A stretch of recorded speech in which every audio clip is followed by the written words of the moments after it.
I wasn't supposed to be on that station. That's the first thing you have to understand.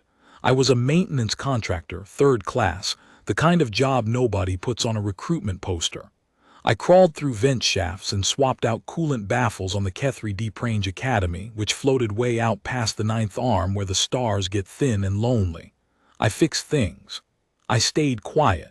Nobody looked at me twice, which was exactly how I liked it. So when I tell you what I saw in Bay 19, understand that I saw it by accident. I was up in the crawl space, elbow deep in a filtration junction, cursing at a bolt that had seized in the cold. And below me, through the grating, the whole thing played out like a stage I didn't buy a ticket for. Let me set it up for you. The academy took students from about 40 species, bright ones, the best their worlds had to offer, sent out to the edge of the map to learn xenoecology and containment protocol and all the delicate sciences of studying life that wasn't your own. Most of them came from soft worlds. I don't mean that as an insult. I mean it literally.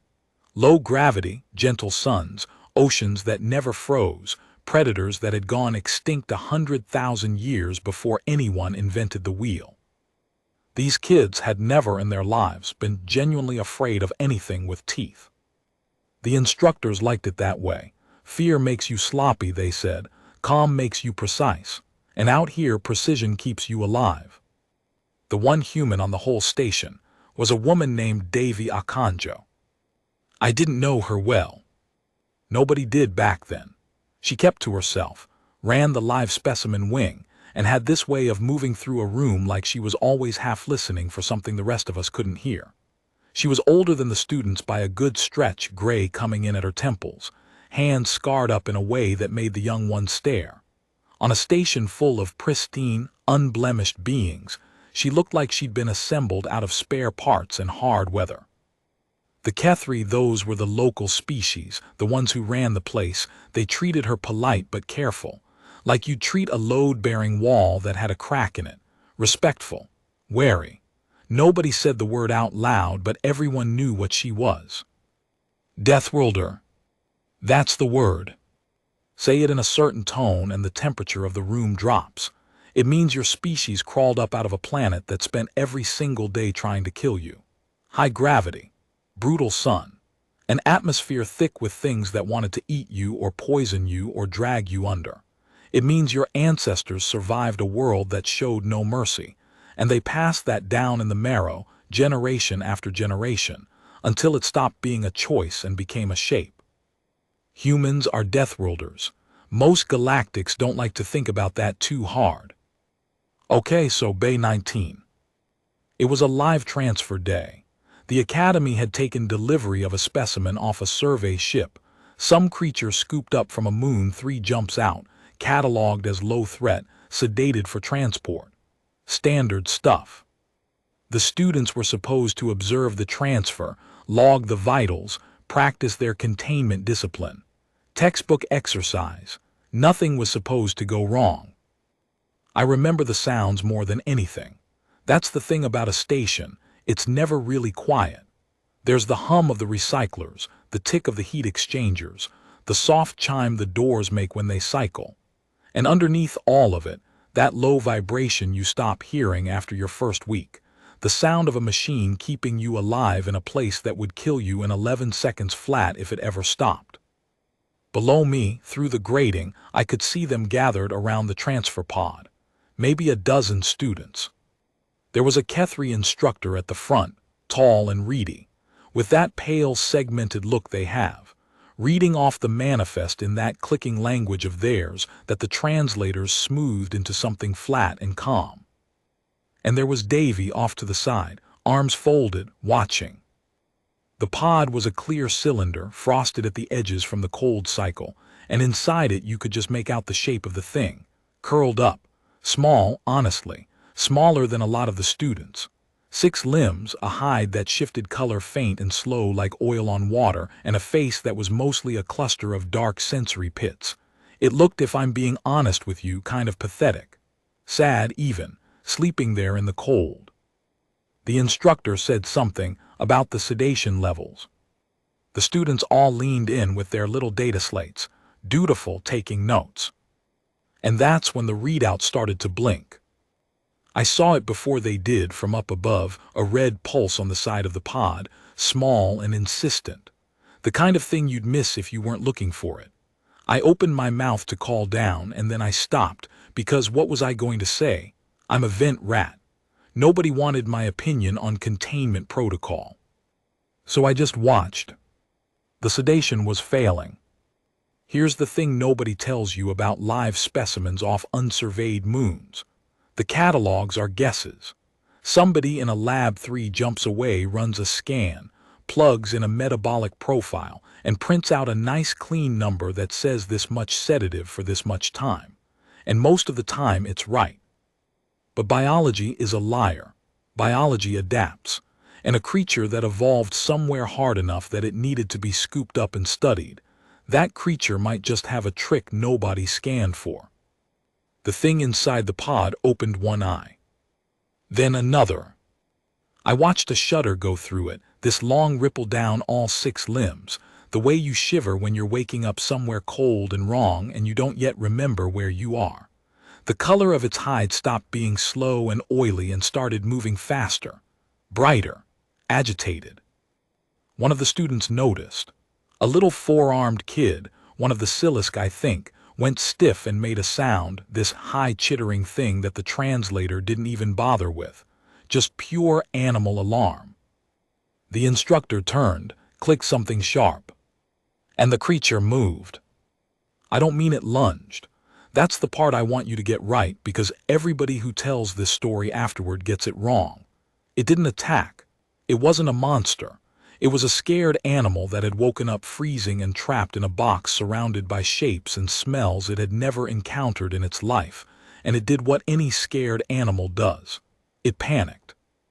It threw itself against the wall of the pod, all 6 limbs, hard again and again, and the frost cracked, and one of those seams that was supposed to hold didn't. The pod split. And then there was a live, terrified creature loose in Bay 19, and 12 of the galaxy's brightest young minds completely lost their composure. You have never seen chaos like soft-world chaos. The Silisk kid went straight up a support column, all 4 arms gone, chittering. 2 of the others, big, gentle, herbivore-descended things, I never learned the species, just froze solid, locked up. The way prey does when the old wiring in the back of the brain takes over and screams, hold still, maybe it won't see you. Somebody knocked over an equipment rack, and the crash of it sent 3 more into a scramble for the door. And the door, of course, had gone into containment lockdown the instant the pod breached. Sealed tight. Nowhere to run. The instructor was clicking commands into a wall panel with shaking limbs, calling for a security team that was 4 decks away and wouldn't arrive in time to matter. And the creature was in the middle of all of it, spinning, terrified, its hide flashing every color it had, making a sound now, this thin, keening wail that cut right through the shouting. It didn't know these were people. It didn't know this was a school. It just knew it was surrounded and cornered, and it wanted, more than anything in the universe, to not be. I remember thinking, very clearly from up in my crawlspace, someone is going to get hurt. And then Davia Kanjo uncrossed her arms. She didn't hurry. That's what I'll never forget. All around her the room had come apart, students screaming, the instructor panicking, alarms starting to whoop somewhere down the corridor, and this one human just stepped forward, slow, easy. Like she had all the time in the world, and none of the fear that everyone else was drowning in. She got down, low, folded herself down onto the deck so she was smaller than the creature, less of a threat, and she started making a sound. I couldn't hear it clearly at first over everything else, but as the students went quiet one by one, watching because you could not watch, I caught it. A low hum, rising and falling, not any language, just a sound. The kind of sound a person makes without thinking when they're trying to calm something down. The sound your species figures out around a campfire or over a cradle or in a dark barn with a frightened animal back on the world that made you. A sound that's older than words. The creature stopped spinning. It turned toward her.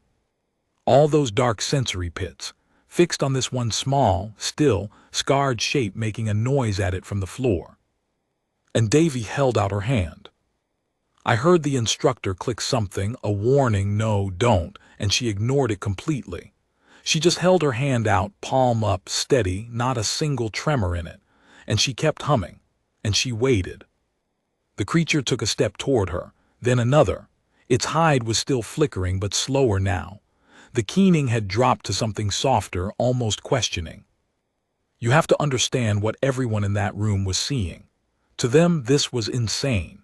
This was a live threat, an unsurveyed animal off a hostile moon, loose and panicking, and every instinct their soft worlds had given them screamed, get away, get high, hold still, hide.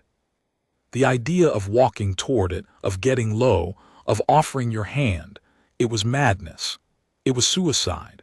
It went against 100,000 years of everything their evolution had taught them about staying alive. But Davy's evolution had taught her something else. Her ancestors hadn't survived by running from every frightened thing in the dark. Sometimes they'd survived by understanding it, by reaching a hand toward the wolf at the edge of the firelight and finding out that fear, in a cornered animal, is just a door that opens both ways. The creature reached her hand, pressed one of those 6 limbs against her open palm, and went still. And Davy, slow, careful, humming the whole time, reached out with her other hand, slid it under the thing and picked it up.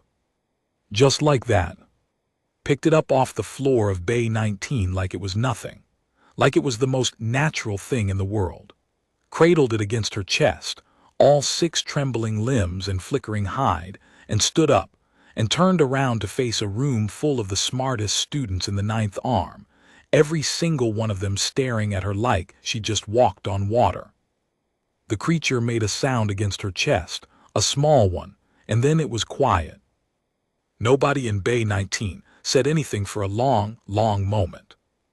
Up in my crawl space, elbow still jammed in that filtration junction, I realized I'd been holding my breath. That's part 1.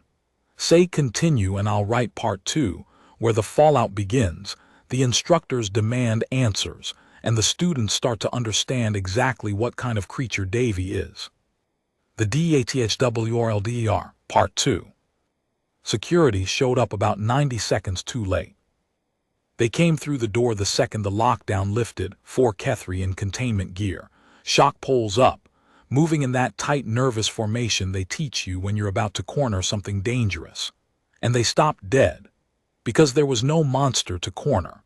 There was just a human woman standing in the middle of a wrecked bay, holding a sleeping creature against her chest like a mother holding a child that had finally cried itself out.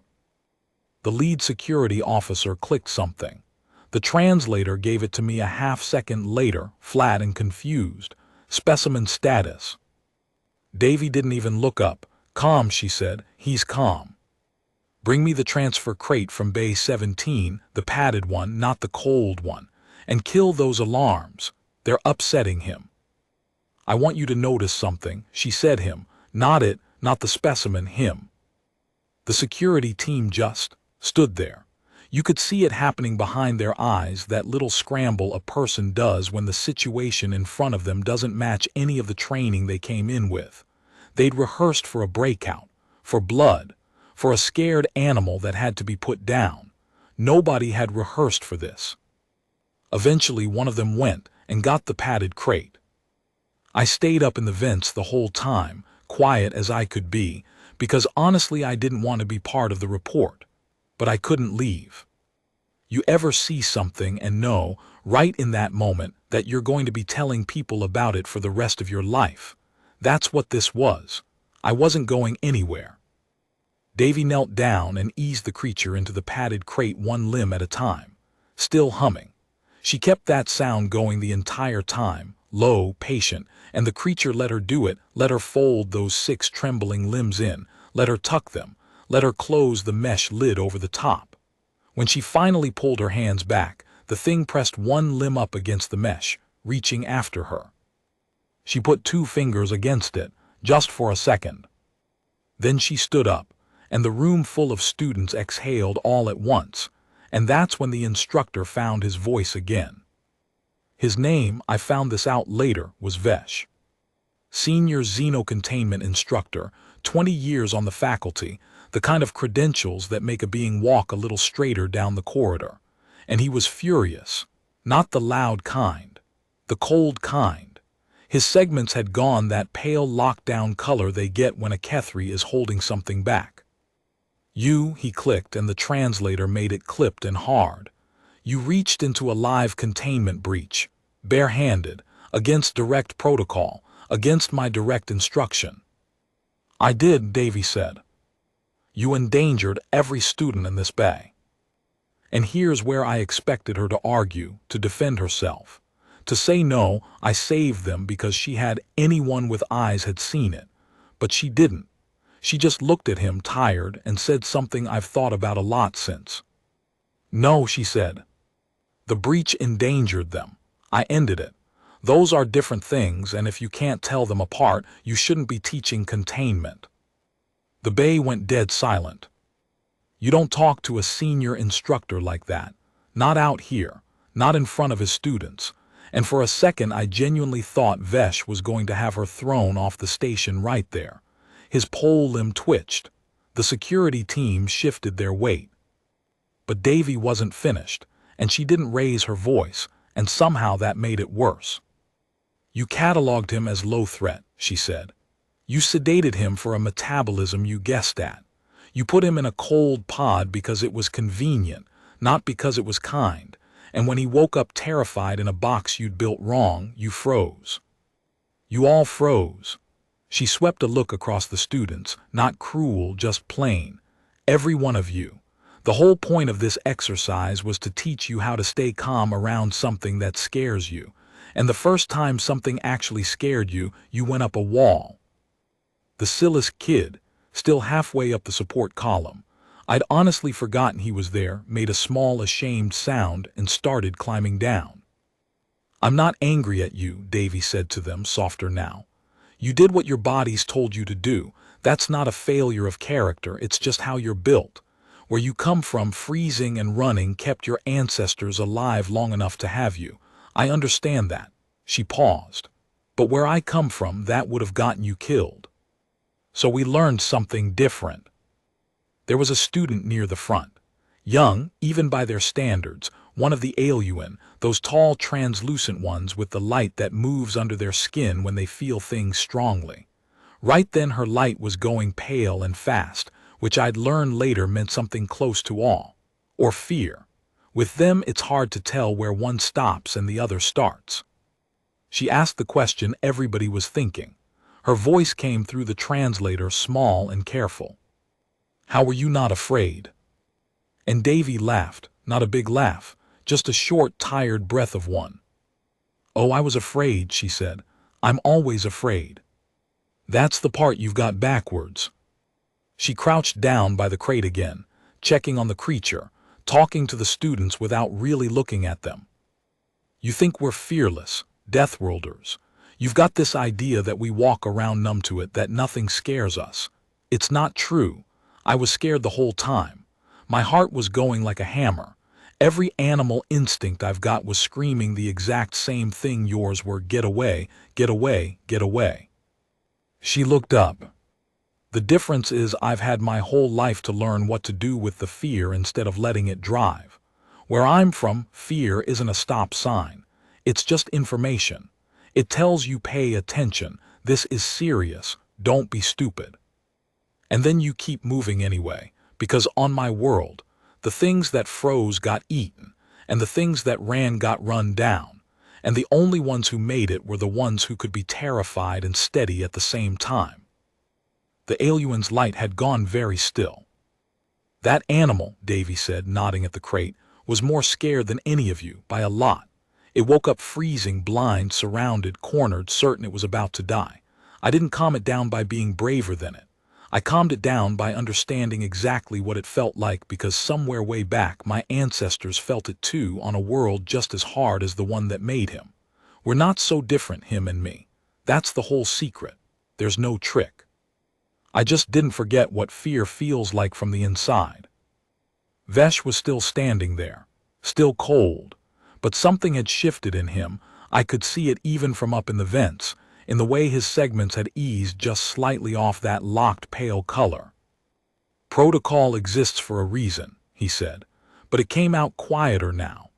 Less like an accusation and more like a man defending something he'd believed his whole life and had just watched somebody step over without dying. It does, Davy agreed, and she meant it. And most days protocol is right, and I follow it, and I'm boring and nothing happens. Protocol is what keeps the 99 ordinary days from killing you. She stood back up, one hand resting on the crate. But every so often you get the 100th day. And on the 100th day, protocol says seal the room, wait for security, let the specimen exhaust itself. And you know what would have happened if I'd followed that? He'd have hurt himself against the walls until security arrived, and then they'd have put him down, because that's what the protocol for a 100th day actually is. And 12 of your students would have watched a frightened animal die for the crime of waking up scared in a box we built wrong. She let that sit. I wasn't willing to teach them that lesson, she said, so I taught them a different one. Here's the part that got me. The part I climbed down out of the vents thinking about later, after the bay had cleared and the students had filed out quiet and changed. Vesh didn't apologize. Kethri don't really, it's not in them, it's not an insult, it's just not a shape their pride bends into. But before Davy left with the crate, he clicked something at her, low, just between the two of them. The translator almost didn't catch it. Teach the containment module next cycle, he said. All of it. My students should learn it from you. Which, from a being like Vesh, was the biggest apology he had in him. It was him laying down 20 years of I know better and picking up something new at the far edge of his career, in front of the very kids who just watched him freeze. That's not a small thing. That costs something, at any age and any species. Davy looked at him for a second, then she nodded once. I'll teach them, she said, but not the way you think. I'm not going to teach them to be like me. They can't be, they're not built for it, and they shouldn't have to be. She hefted the crate. I'm going to teach them the one thing that actually crosses over, that the scary thing is usually just a scared thing. Works on animals, works on people, works on just about everything with a nervous system if you've got the nerve to get low and hold out your hand. She carried the creature out of Bay 19. And I sat up there in the dark a while longer, in the hum of the machines keeping us all alive in a place that wanted us dead. And I thought about hands held out in firelight, all the way back on all the hard worlds that ever made anything brave. I finally met her properly about a week later. Not by design. I was running diagnostics on the environmental loop that fed the live specimen wing, and the readings kept spiking in a way that didn't make sense, a warm pocket, way warmer than the rest of the deck, holding steady in a room the manifest said should have been cold storage. So I went to check it. Figured a heat exchanger had stuck open. Figured 5 minutes of work. The door was Bay 22, and when it cycled, there was Davy Akanjo, sitting on the floor with her back against a padded crate, and the creature from Bay 19 curled up asleep in her lap. She looked up at me, didn't seem surprised. You're the one who was in the vents, she said. I froze, I'll admit it. Old Ventrat instinct to get caught go still. I wasn't. You were, she said it easy, no accusation in it. I heard the grating settle. Nobody else did, they were all busy losing their minds. But I've spent a lot of my life listening for the thing nobody else notices. She patted the floor next to her. Sit down. You've been carrying this around a week, I can see it on you. Might as well hear the rest. So I sat. The warm pocket in the readings was her doing. She jacked the heat in Bay 22 up past regulation and paid the power surcharge out of her own account, because the creature, she called him Ashfall for the way his hide moved, came from a moon that ran hot, and the cold pod hadn't just been uncomfortable for him. It had been slowly killing him. The catalog that called him Lothred had also gotten his whole biology wrong, top to bottom. They scanned him for 11 seconds off a survey drone, she said, running one scarred thumb along his sleeping hide. Printed a profile, shipped him 3 jumps in a freezer. By the time he got here, he was half dead and terrified, and everyone stood around a cold box taking notes on a specimen instead of looking at an animal that was suffering. She shook her head. That's the thing that actually scares me out here, not the death worlds, the paperwork. The way a living thing turns into a number the second it's far enough from home. I asked her carefully, because I wasn't sure it was mine to ask, what her world had been like. She was quiet for a bit. Hard, she said finally. You've heard the word Deathworlder. Everybody says it like it's one thing. It isn't. Mine was gravity that put an old ache in your knees by 30. A sun that blistered you in an afternoon. Storms that came off the mountains fast enough to catch grown adults out in the open, and they didn't come back. She turned one hand over, looked at the scars on it like she was reading something. I grew up in a valley where you learned the weather in your body before you learned it in your head. You learned which animals to walk toward and which to walk away from. You learned that the difference between the two was almost never about how big their teeth were. It was about whether they were hunting you or just scared of you. Get that wrong and you're dead. Get it right, and sometimes the scary thing becomes the thing that keeps you warm at night. She nodded down at Ashfall. My grandmother had a hand like mine, she said. She could walk up to anything. I watched her do it my whole childhood and I thought it was magic. It wasn't. It was just 80 years of being afraid and paying attention at the same time until the two stopped being separate things. She's the one who taught me to hum. Said the sound didn't matter, said the animal can't understand the sound. What it understands is that you're not afraid enough to be silent. A predator goes quiet before it strikes. A thing that hums is a thing that isn't about to kill you. Every nervous system in the universe knows that, somewhere down deep. You just have to be steady enough to make the sound while your heart's trying to climb out of your throat. Ashfall woke up while she was talking. Uncurled slow, ran his sensory pits over me. I held very still, and Davy murmured something. And I felt the exact thing every soft world student in Bay 19 had felt. That deep animal no, get away, and I sat on it. Because she was sitting right there, calm, and it turns out calm is contagious if you let it be. The creature decided I was furniture and went back to sleep. He's going home, Davy said. I filed for it. There's a survey ship swinging back past his moon in 2 cycles and I'm putting him on it. Vesh signed off. A small dry smile. Vesh signs off on a lot of things now. I think Bay 19 shook something loose in him. Old teachers are like old worlds, takes a hard day to move them, but when they move, they mean it. I asked if the students would be okay. If they'd learned anything. Or if they'd just walk away thinking humans were monsters who grabbed live animals with their bare hands. She thought about that one too. She thought about most things before she answered, I noticed. It's a habit you pick up, maybe, when you grow up somewhere that punishes the careless. The alien girl came to see me, she said. The one who asked how I wasn't afraid. She came back the next day and asked if I could teach her not to freeze. Davy looked at me. And I told her the truth. I told her I can't. Her body's going to freeze, that's 100,000 years of her ancestors surviving by holding still, and I can't undo that in a semester and I wouldn't want to. It kept her line alive. It's not a flaw. It's a gift from a gentler world. So what did you teach her? That there's a half second, Davy said. Right at the start of the fear, before the freeze takes over, a little gap. And in that gap you get to make one choice, not a brave one, just a small one. Take one step or hum one note or hold still on purpose instead of by accident. That's all. You can't beat the fear, but you can sneak one deliberate act in ahead of it, and sometimes that one act is enough to change everything that comes after. She shrugged.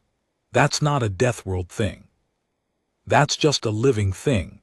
Everybody's got the half second. Most people never learn it's there. They sent Ashfall home on schedule. I wasn't in the vents for it this time. I was standing in the bay, invited, because Davy had decided somewhere along the way that I counted.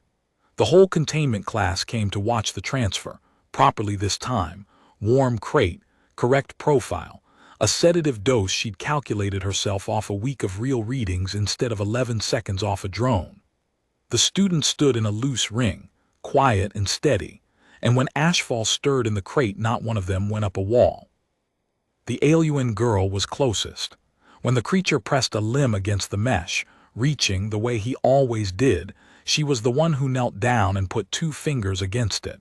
Her light was steady, slow. I watched her be afraid and do it anyway, and I watched Davy watch her, and I saw something on that scarred human face that I'd call pride if the word didn't feel too small. The crate sealed. The ship took him. Somewhere 3 jumps out there's a hot moon with a small 6-limbed thing back on it, alive, who has no idea it spent a season teaching the smartest kids in the 9th arm the one thing none of their textbooks could. I asked Davy, right at the end, before she went back to her quiet wing and her warm, empty bay, whether she ever wished she'd been born somewhere softer, somewhere that didn't leave scars, somewhere she wouldn't have had to learn all this the hard way. She stood there a while. The machines hummed around us, keeping us alive in the dark, in a place that would kill us in 11 seconds if they ever stopped. "No," she said, "the soft worlds make beautiful people, gentle ones. I mean that I've never met a cruel alien in my life, and I've met a lot of cruel humans." She looked out the viewport at the thin, cold stars past the 9th arm. But when the 100th day comes, and something's cornered and screaming and everyone else has gone up the wall, somebody's got to be able to get down low and hold out a hand and mean it. She started walking. Then she stopped and looked back and gave me the line I've been carrying ever since. The one I climbed down out of the vents with. The one I'm telling you now, all these years later, so you'll carry it too. "They think the hard world made me dangerous," she said. "It didn't. It made me the one who stays when everyone else runs. That's not the same thing. It's never been the same thing." And then she was gone down the corridor, humming, low and steady to nothing at all.